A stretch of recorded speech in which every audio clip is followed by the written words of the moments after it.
जो आप कर्म कर रहे हैं वो आपको भोगने पड़ेंगे, अच्छे या बुरे। बिना भोग के ये नष्ट नहीं होते।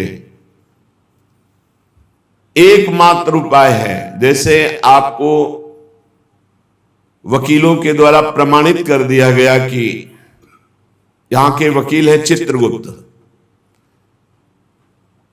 पूरी सीन सहित आपकी चेष्टाओं को अंकित किया जाता है, वो आपके मन में है, आगे प्रसंग आएगा। और जज हैं यमराज धर्मराज जी, और दंड अधिकारी हैं यमदूत, और दंड विधान जहां होता है उसे कहते हैं नरक। तो जैसे यहां जज ने कानून से अपराध करने वाले को दंड दे दिया, जाओ तुम्हें फांसी की सजा, राष्ट्रपति का अधिकार है, वो पूरा माफ कर सकता है। ऐसे ही राष्ट्रपति हैं भगवान श्री हरि। अहम त्वाम सर्व पापेभ्यो मोक्षयिष्यामि मा शुचा। अगर शुभ अशुभ कर्मों से बचना चाहते हो तो एकमात्र उपाय भगवान की शरण में होकर नाम जप करो, अन्यथा अवश्यमेव भोक्तव्यम कृतम कर्म शुभाशुभम। सुमति जी अपने पिताजी को बता रही, यमदूत ने कहा महाराज, मृत्यु लोक में मनुष्य जो पुण्य और पाप करता है बारी बारी से उसे भोगना पड़ता है। बहुत ध्यान से सुनोगे तो आपको बड़ी सावधानी प्राप्त हो जाएगी। जो छोटी मोटी गलतियां आप हंसी खेल में करते हैं वो भी आपको दंड भोगना पड़ेगा। ये पाप और पुण्य बिना भोगे नष्ट नहीं होते कि आपने पाप कर दिया और दान दे दिया तो वो पाप कट गया, ऐसा नहीं है। पुण्य का अलग विभाग होगा, पाप का अलग विभाग होगा। अगर काट सकते हैं तो सिर्फ भगवान काट सकते हैं, भगवान का भजन काट सकता है, दूसरा नहीं। लाखों जन्मों में जो तुमने पाप और पुण्य किया है, जो एकत्रित है, उसका नाम है संचित कर्म। संचित पाप और पुण्य, और उससे जब मनुष्य शरीर मिलता है या जो शरीर मिलता है उससे जो हिसाब निकाल करके कुछ पुण्य और कुछ पाप, उसे प्रारब्ध भोग कहते हैं। फिर यहां कर जो नवीन कर्म किया जाता है उसे क्रियमाण कहते हैं। मनुष्यों के लिए जो उनका जमा हुआ पाप और पुण्य है वो अंकुरित होकर बढ़ता रहता है, ब्याज दर ब्याज। बहुत दुर्गति होती है, इसीलिए बहुत जन्म हम भोगे तो भी अपने संचित कर्म को नहीं भोग सकते। जैसे बीज मिट्टी और जल की आकांक्षा करता है तभी वो उत्तम वृक्ष रूप धारण करता है, ऐसे ही पाप और पुण्य उसे प्रेरित करके पुनः पाप करवाता है, प्रेरित करके पुण्य पुनः पुण्य करवाता है। अगर पाप कर्म में रहती है तो पाप पर पाप, पाप पर पाप, और ये एकत्रित होकर वृक्ष रूप होकर समय स्थान वो निश्चित करेगा। पाप तुम्हें कहां दंड देना है, समय स्थान। बुरी दशा आने के पहले बुद्धि बदली जाती है, उसकी बुद्धि बदल दी गई। आप ना आवे आप पर ताई तहां ले जाए, वो वहीं ले जाएगा, उसी स्थान पर मारा जाएगा, उसी स्थान पर जो दंड उसे मिलना मिलेगा। जैसे आपने छोटा पाप किया तो आपके चलते समय पैर में कांटा चुभेगा और दुख होगा। कांटा निकाला गया, थोड़ी दिन वहां दर्द रहा, खत्म हो गया, आपका पाप क्षय हो गया। छोटा पाप कोई, आगे बताया जाएगा कौन कौन से पाप से कैसे कैसे दंड मिलते हैं। अब अगर आपसे थोड़ा बड़ा पाप बना है तो वही पैर में लोहे की कील बनकर चुभेगा, कांटे की जगह लोहे की कील, अधिक दुख होगा। और बड़ा पाप बना है तो खजूर का कांटा, बड़ा कील, ऐसे आपके पैर में चुभ। बिना पाप कर्म के कहीं भी किसी को कोई भी दुख नहीं हो सकता। सिर में दर्द होना, आजीवन पूरे जीवन सिर का रोग हो गया कि वो दर्द ही होगा 2-4 दिन में, 10 दिन में, पाप का कारण। अपथ्य भोजन, सर्दी सहन न होना, गर्मी सहन न होना, हर समय हृदय जलते रहना पाप का लक्षण। भिन्न भिन्न पाप भिन्न भिन्न प्रकार के दुख देते हैं दीर्घ काल तक। शस्त्र और अग्नि आदि का भय ये पाप के कारण होता है। अनेक जन्मों के संचित पाप, कोई इसी जन्म के केवल नहीं है, वो केवल मंडराते रहते हैं आकाश में दंड देने के लिए, समय इंतजार करते हैं। जैसे नरक में पड़े हुए जीव तुम देख रहे हो, घोर पाप का फल भोग रहे हैं। केवल दिखाया गया था नरक, जानते हो किस बात से? कल याद होगा, सुमति जी ने पानी पीने जाने वाली गौओं को वैश्य कुल में 7वें जन्म में जन्मे जब थे, तो उन्होंने उनको नहीं पीने दिया। इसके अपराध से उनको नरक दिखाया गया था। तो वो यमदूतों से प्रश्न करते जाते हैं और उनका उत्तर यमदूत देते जाते हैं। ये जो तुम देख रहे हो तड़पते हुए जीवों को नरक में, महापापी लोग हैं, अपने पाप का फल भोग रहे हैं। जब कोई पुण्यात्मा होता है तो स्वर्गलोक में जाता है, देवताओं के साथ रहता है, गंधर्व उसका गुणगान करते हैं, अप्सराओं का नाना प्रकार से सुख उठाते हैं। और जब पुण्य भोग क्षीण हो जाता है तो फिर यहां आकर के मनुष्य लोक में अपने कर्मानुसार जन्म लेते हैं। राजन, ये जो तुमने पूछा कि किस किस पाप से पापियों को कौन कौन सा नरक में दंड मिलता है, वो मैं बतला रहा हूं। जो नीच मनुष्य कामना और लोभ के वशीभूत होकर दूषित दृष्टि से हर स्त्री को भोग भाव से देखता है, जिसको देखता है बस काम भाव से देखता है। बोले जो दुष्ट दूषित भाव से माताओं बहनों को भोग दृष्टि से देखता है, तो यहां बड़ी बड़ी चोंच वाले वज्र के समान जिनकी चोंच ऐसे गिद्ध बार बार हजारों वर्ष उनकी आंखों को नोचते और खाते रहते हैं। वो आंखें बार बार होती रहती हैं, बार बार निकालते, यही वहां है कि मरना नहीं है। उनकी दोनों आंखों को वज्रतुल्य नरक के पंछी बार बार निकालते हैं और खाते हैं, और उनके पुनः नए नए नेत्र उत्पन्न हो जाते हैं। इस पापी को पलक झपकने तक के लिए विश्राम नहीं मिलता, निमिष तक के लिए कि थोड़ा चैन मिल जाए, महान दुख होता रहता है। हजारों वर्ष तक उसको इस नेत्र दर्द पीड़ा भोगनी पड़ती है। और फिर जब मृत्यु लोक में जन्मता है तो नेत्र रोगी पैदा होता है। वो यहां पैदा होगा नेत्र रोगी, या नेत्र ही नहीं है या नेत्रों में दिखाई नहीं दे रहा, कई तरह के व्यवधान, जिन्होंने नेत्रों का दुरुपयोग किया। अब जिन लोगों ने, जिनको तुम देख रहे हो इनकी जबान काटी जाती, बार बार जबान नोची जाती है, ये वह लोग हैं जो शास्त्र का गलत उपदेश किए हैं, गलत अर्थ किए हैं, अपनी वासना की पूर्ति के लिए शास्त्र का गलत प्रयोग किए हैं। जो किसी को गलत सलाह दी है तो इनकी जबान बार बार छोटे छोटे हिस्से में तलवार से काटी जाती है। शास्त्र का उल्टा अर्थ बताया, उसकी जबान को वहां हजारों वर्ष काटा जाता है। खिलवाड़ नहीं, प्रश्न उत्तर कर देना। अगर आपका उत्तर गलत है तो आप नरक जाएंगे। प्रश्न करता तो आप पर श्रद्धा करके पूछ रहा है, और आपने मनमानी उत्तर दे दिया और वैसा आचरण कर दिया तो उसको पाप नहीं लगेगा, पाप आपको लगेगा क्योंकि आपने आदेश किया है और आपकी दुर्गति हो जाएगी। इसीलिए अनाधिकारी को जब जनक जी महाराज विदेह राज ने पूछा, निमि जी ने नवयोगेश्वरों से कि मैंने यही प्रश्न कर्म के विषय में सनकादि से पूछा था, वो मौन थे, कोई उत्तर नहीं दिया, क्यों? तो बोले उस समय आपका ज्ञान जागृत नहीं हुआ था, आप उस समय अनाधिकारी थे, कर्म का बड़ा सूक्ष्म विषय होता है, इसीलिए वो मौन थे। ऐसा नहीं कि हर प्रश्न का उत्तर फटाक से दे दे, और वो गलत है अगर उत्तर तो शास्त्र सम्मत नहीं है तो उत्तर देने वाले को नरक का दंड मिलेगा, उसकी जबान हजारों वर्ष वहां काटी जाएगी।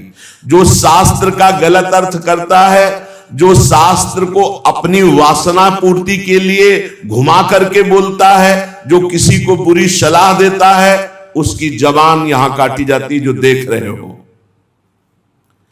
और हे सुमति जी, जो वेद की निंदा करते हैं, देवताओं की निंदा करते हैं, संतों की निंदा करते हैं, वैष्णव की निंदा करते हैं, गुरु की निंदा करते हैं, गुरु पर दोष दृष्टि करते हैं, गुरु को वक्र दृष्टि से देखते हैं, क्रोध दृष्टि से।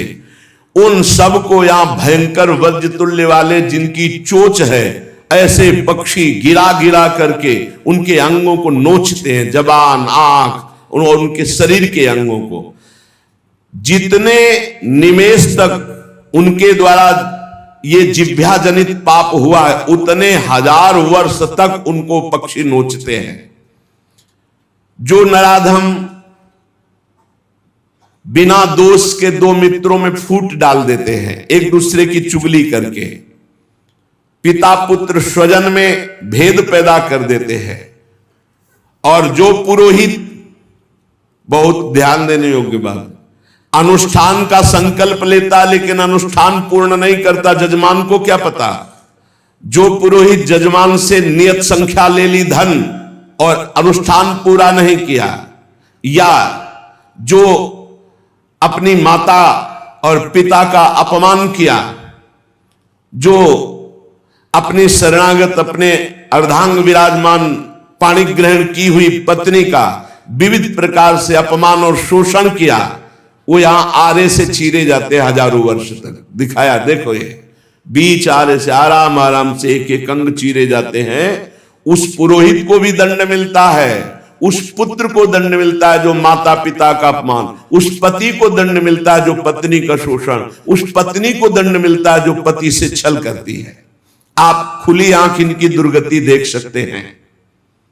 जो दूसरों को कष्ट देने का स्वभाव बना लिया है, बातचीत चेष्टा से कष्ट ही देना है।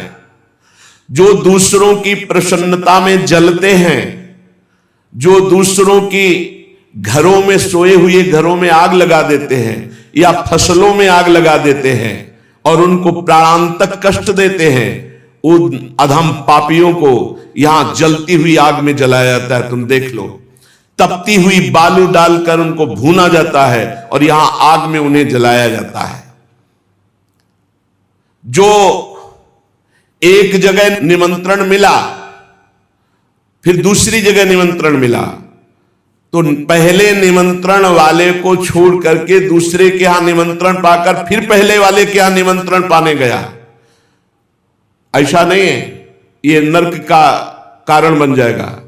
एक जगह निमंत्रण है, वहां गए, अगर हम भूखे हैं तो भूखे, नहीं मिला तो नहीं मिला, अब दूसरे दिन देखा जाएगा। 2 3 4 निमंत्रण, ऐसा नहीं। जो ब्रह्मर्षि किसी देव कार्य के लिए, पितृ कार्य के लिए यजमान के द्वारा निमंत्रित किया गया और वो दूसरी जगह भोजन कर लिया, दूसरे निमंत्रण को स्वीकार करके फिर उसके यहां भोजन करने गया, तो उसको यहां नरक में 2 टुकड़े करने वाला दंड मिलता। बार बार उसके 2 टुकड़े, ये बार बार बहुत जगह भंडारा, बहुत जगह निमंत्रण, ये ऐसा नहीं है। सिद्धांत है, तुम भूखे हो तो एक जगह चले जाओ और अपना पेट भरो, भजन करो। ये नहीं कि 5 जगह चले गए तो खूब दक्षिणा 5 जगह की मिली तो सुन लो। ये तस्मा शास्त्रम प्रमाणम, ये शास्त्र है, मनमानी नहीं। पहले ऐसा कभी ब्रह्म ऋषि जन नहीं करते थे। 5 घरों में भिक्षा मांग लो या निमंत्रण है तो एक जगह जाके पेट भर लो जो रूखा सूखा मिले। ये 14 जगह भंडारा, 14 जगह निमंत्रण, तो उसकी व्यवस्था है। ये नरकगामी बना देगा, बुद्धि भ्रष्ट हो जाएगी।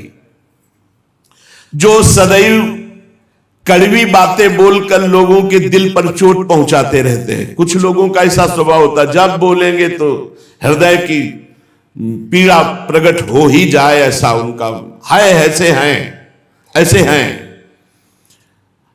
वो ऐसे बोलते हैं कि अत्यंत पीड़ा दे। ऐसा करने वालों को यहां के पक्षी टूट पड़ते नरक में लाते हैं, नोच नोच करके उनको खाते हैं। जो यहां किसी की चुगली करता है, उसकी जिह्वा तेज छुरे से बार बार ऐसे ऐसे चीरी जाती है, फिर पूरी हो जाती है, फिर चीरी जाती है। जिन्होंने उद्दंडतावश अपने पूज्य जनों का अनादर किया, उनको मारा, पीटा, गुरुजनों को, अपने गुरु को, माता को, पिता को, बाबा को, पितामह को, ये पूज्य जन है, गुरु के समान पूज्य है। जो अपने गुरुजनों को, पूज्य जनों को अनादर करता है, दंड देता है, मारता है, पीटता है, वो देखो ये कुंड बने हैं विष्ठा के, पीब के और मूत्र के। मूत्र का कुंड, विष्ठा का और पीब का। नीचे करके मुख उन्हीं कुंडों में डाल दिया जाता, ऊपर से पैक कर दिया जाता है। हजारों वर्ष वही खाओ वही सड़ो, कितना भयानक कष्ट है। नीचे के मुख करके उसमें डाल दिया जाता है।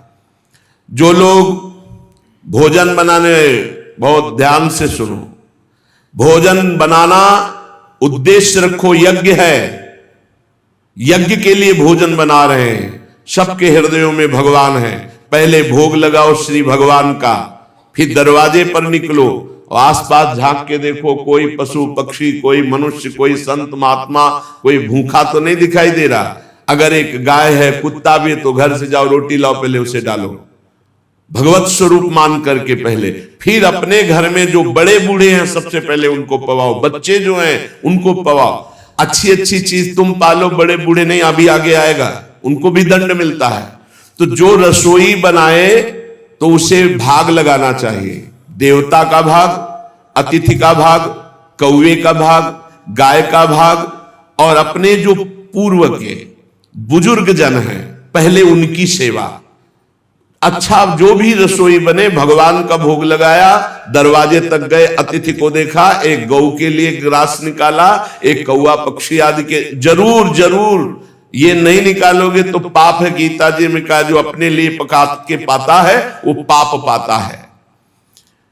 तो जो अभ्यागत, अपने बुजुर्ग और अतिथि, अब कोई साधु महात्मा आया, माना कोई भी हो, वो दरवाजे में पुकारा, राधे श्याम, आप छुप नहीं सकते, आपको निकलना पड़ेगा।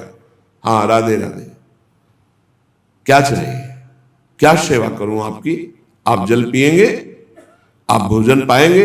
नहीं, मुझे पैसा चाहिए। वो नहीं दे सकता, खत्म किया, आपका आदर हो गया।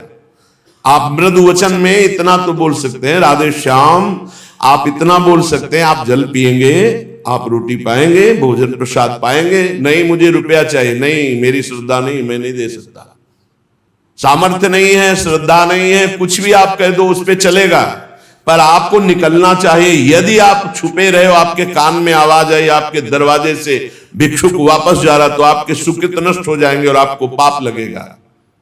ये धर्म है, अतिथि देवो भव। देना ना देना वो आपके ऊपर की बात है, लेकिन मृदु वचन, जल और भोजन, ये तीन तो प्राय सब, नहीं कुछ है, एक फल दे दे। अगर वो कहता मुझे भूख लगी है, तो आप वहीं गेट के बाहर बैठिए, परिचय नहीं है इसलिए, घर में जो सदस्य पुरुष वर्ग का, उससे 2 रोटी भेज दीजिए। जो दुष्ट आए हुए अतिथि का अपमान कर देता है, अतिथि देवो भव, बड़ी महिमा है गृहस्थ धर्म में अतिथि सेवा, साधु सेवा की। उसे यहां पीब चाट चाट के पवाई जाती है नरक में, उनका बुरा हाल होता है। बहुत सावधान है, इसीलिए धर्मात्मा पुरुष एक एक कार्य को बहुत धर्मपूर्वक, जो यहां दूसरे के भाग का अपहरण कर लेते हैं। पंगत में एक ही भोजन चलना चाहिए, ऐसा नहीं छुपा होना चाहिए कि 10 लोगों को और 10 लोगों को और। घर में ऐसा छुपाव नहीं होना चाहिए कि बूढ़ा बुढ़िया के लिए सूखी रोटी दाल और आप गर्मा गर्म हलवा और अच्छे अच्छे पदार्थ पा रहे हो। जो ऐसा भेद करके भोजन करता है, मुखिया मुख सो चाहिए, खान पान सो एक। जिसके घर में समर्पित नौकर हैं उनको भी वही भोजन पवाओ जो तुम पाते हो। ऐसा नहीं हो सकता कि तुम बढ़िया बढ़िया और फिर निकृष्ट भोजन उसको, ये तुम्हारा पाप बन रहा है। सबके हृदय में भगवान है, भोजन वही, तुम भले बचा खुचा पालो, घर के मालिक हो, लेकिन सेवकों को, बालकों को, वृद्धजनों को, अतिथि जनों को भरपूर। ये धर्म का ज्ञान अगर नहीं है तो फिर कह रहे हैं कि शरीर बड़ा भयानक मिलता है और मुंह सुई की नोक के बराबर होता है। अब वो इतना भूख से व्याकुल होता है पर उसको खाने को क्या मिलेगा? वही गंदी चीज और सुई की नोक के और हाथी जैसा शरीर और भूख से वो तड़पता रहता है। ऐसा हजारों वर्ष नरक में मिलता है। जो लोग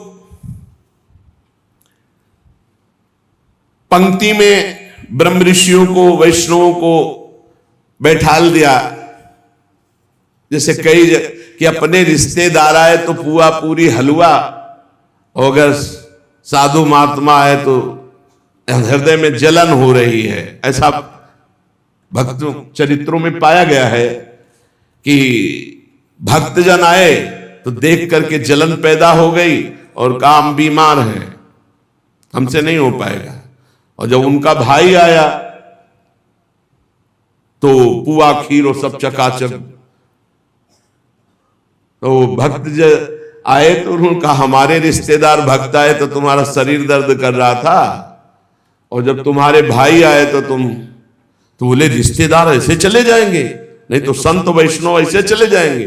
पूरी पुआ खीर सब संतों को पवाया, और जो खिचड़ी आज स्वयं बनाई थी वो पवाया उनके रिश्तेदारों।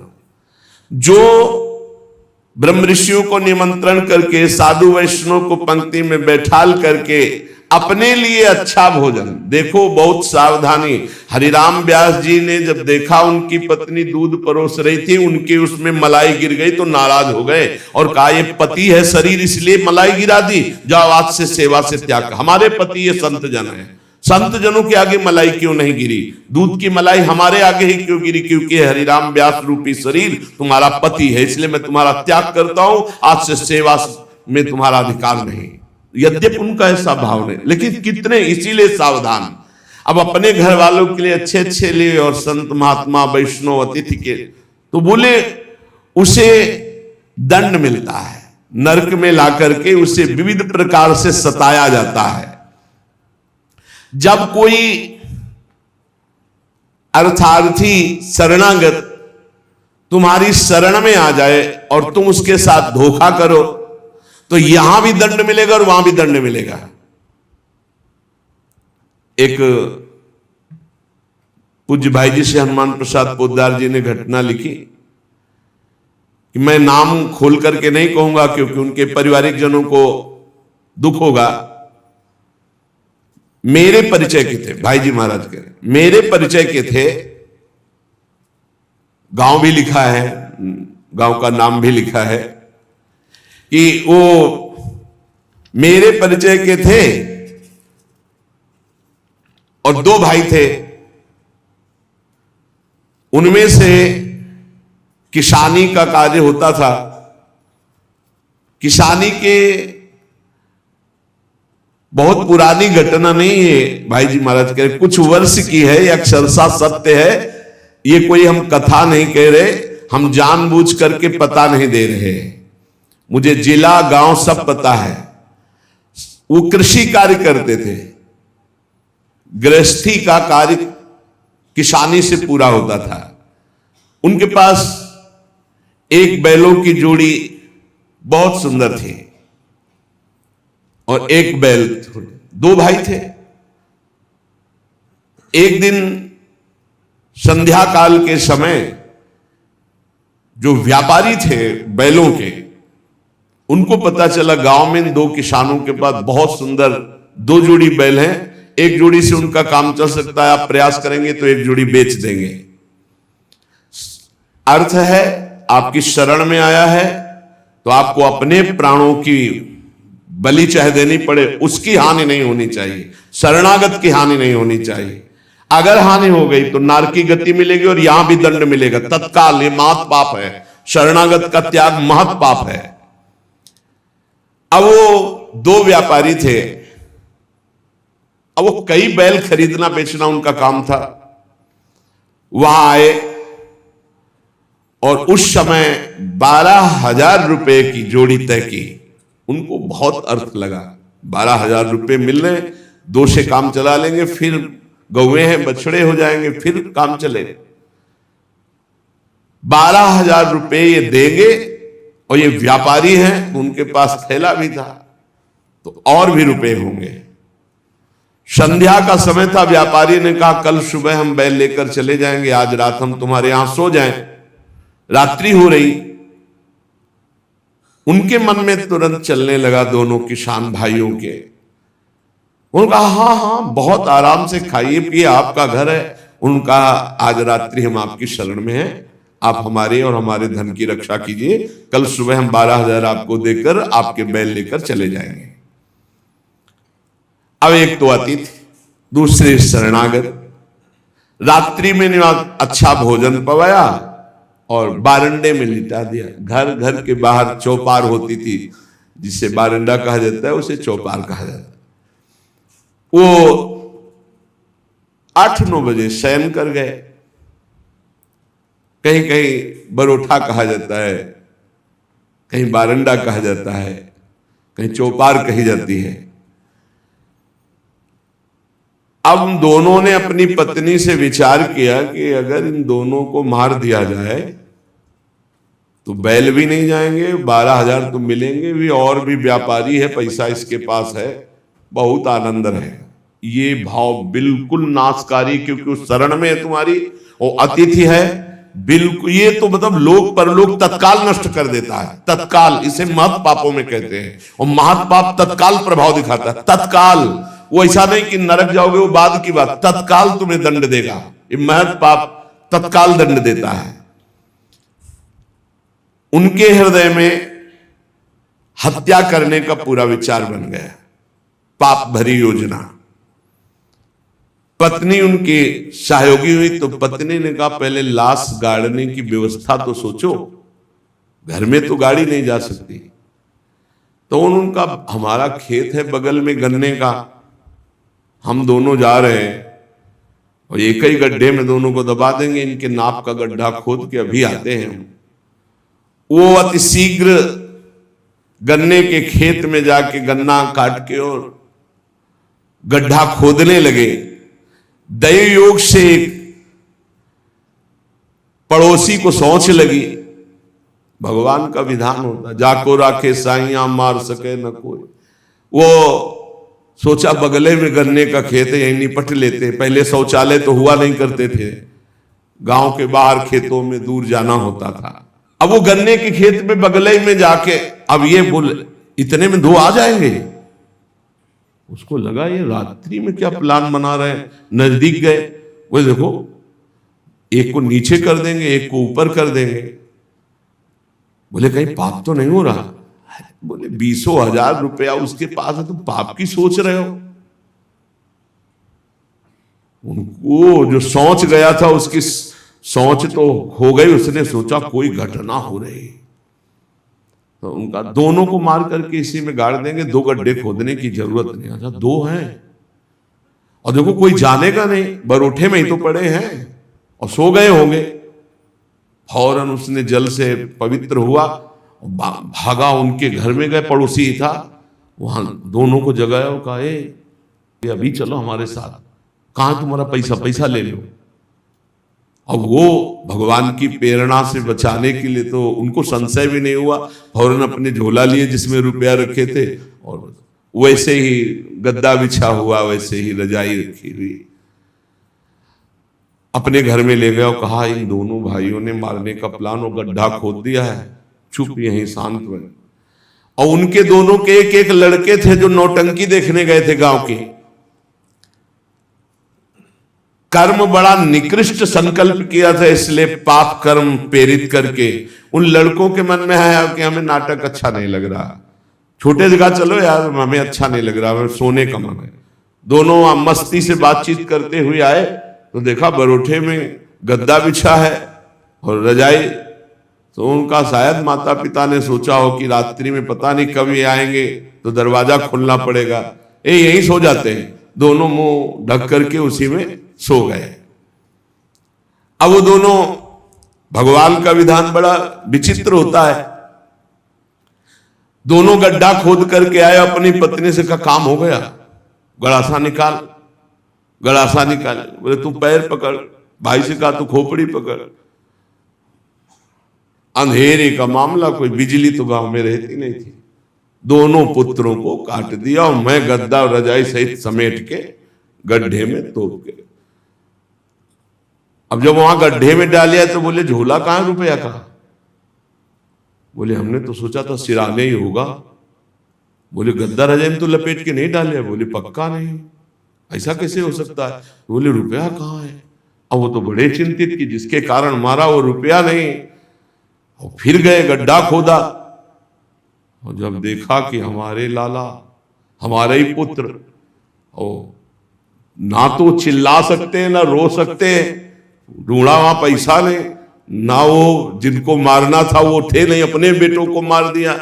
सुबह हुआ तो पड़ोसी निकाल के लाया उनको, कहा ए भाई बड़ा सुंदर प्लान बना रहे थे इन दोनों को मारने का, पैसा भी सुरक्षित और ये भी सुरक्षित, अब हम जा रहे हैं सरकार से रिपोर्ट करने।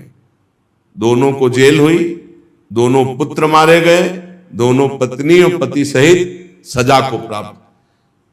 अगर शरणागत है, कोई धन लिए हुए है, आपके समीप आया हुआ है और आप थोड़ा भी लालच करके उनका अहित करना चाहते हैं तो शरणागत का अहित सोचना मात्र अहित कर दिया, ये तो यहां दंड मिला, पूरा जीवन बर्बाद हो गया, पूरा जीवन बर्बाद हो गया। पति पत्नी जेल में, लड़का मार डाला, रह क्या गया, सब बर्बाद, और अब नारकी गति भी होगी।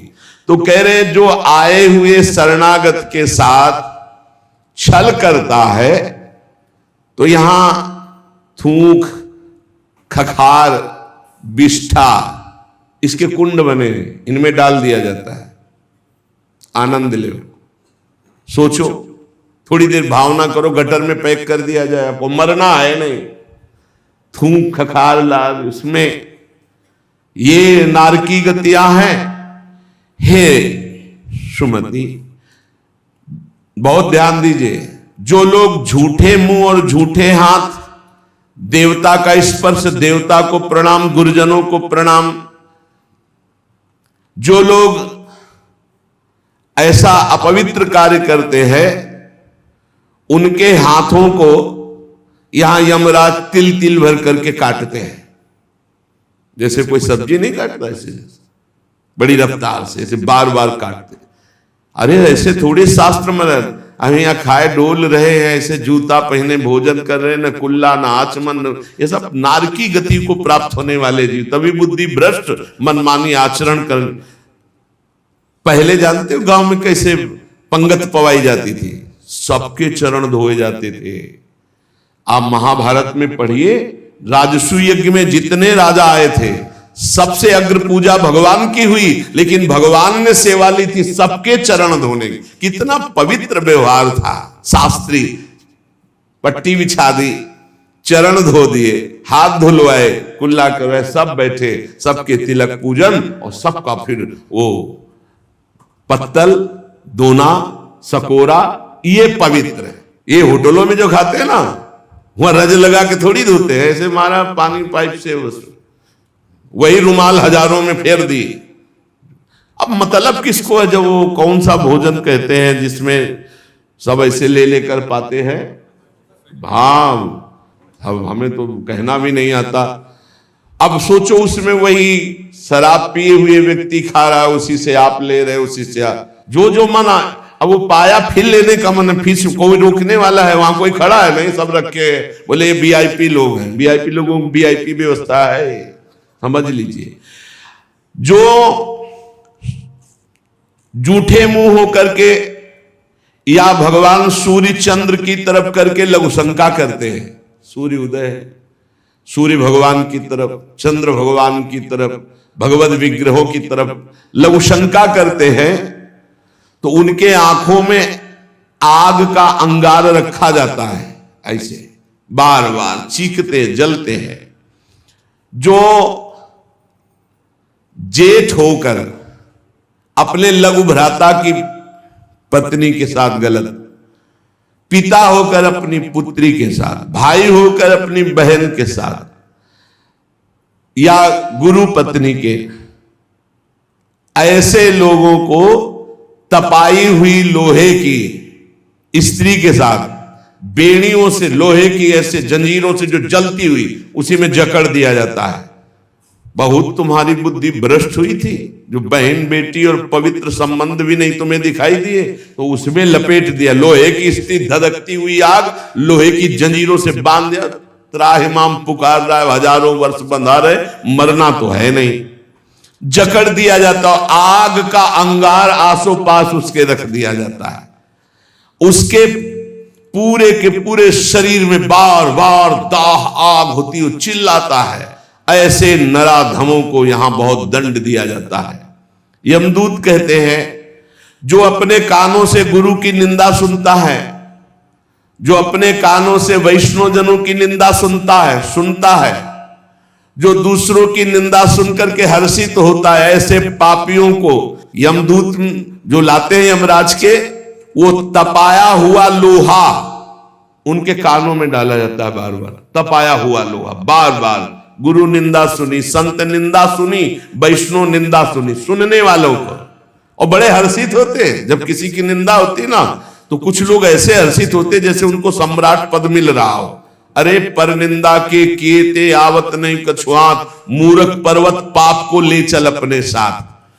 यहां विलाप करते हैं, पर यहां यमदूत स्वयं कह रहे, हम लोगों के हृदय में दया तनिक भी नहीं, और क्रोधित होकर उनको और कष्ट देते हैं। जैसे वो विलाप करते हैं तो क्रोधित होकर और कष्ट देते हैं। जो देव मंदिर में जमीन लगाई गई या किसी ऋषि मुनि को दान में दे दी गई, या कोई सभा भवन है सार्वजनिक, जो इनको तोड़वा कर उनकी जमीन हड़प लेते हैं, उस जगह अपना निवास स्थान बना लेते हैं, उसका प्रयोग करते हैं। यहां यमदूत उन्हें ला करके धीरे धीरे उनके शरीर की खाल उदारते हैं। पूरी उधल गई, फिर शरीर में नई खाल, फिर धीरे धीरे होश में। ये नहीं कि देवालय की लगी हुई संपत्ति का प्रयोग कर लिया, या देवालय को विध्वंस कर दिया, या सभा भवनों को विध्वंस करके अपने लिए अपना कब्जा, तो फिर ये वो चीखते चिल्लाते, पर यहां दया नहीं है। जो गौ के स्थान में, पवित्र स्थान में जल में मल त्याग करते हैं, जैसे नदी है, कोई सरोवर है, या गौशाला है, या देवालय है, उसकी सीमा में मल त्याग करते हैं। यहां के बड़े बड़े कौवे जिनकी लंबी चोंच होती, उनकी गुदा द्वार से आते खींचते हैं बार बार, बहुत होश में। ये शास्त्र सुने नहीं जाते, इसलिए मनमानी पापाचरण होते। जो जहां मनाया वहां, जो अपनी कन्या को रकम दे के बेचते हैं, बेचना होता है कि हम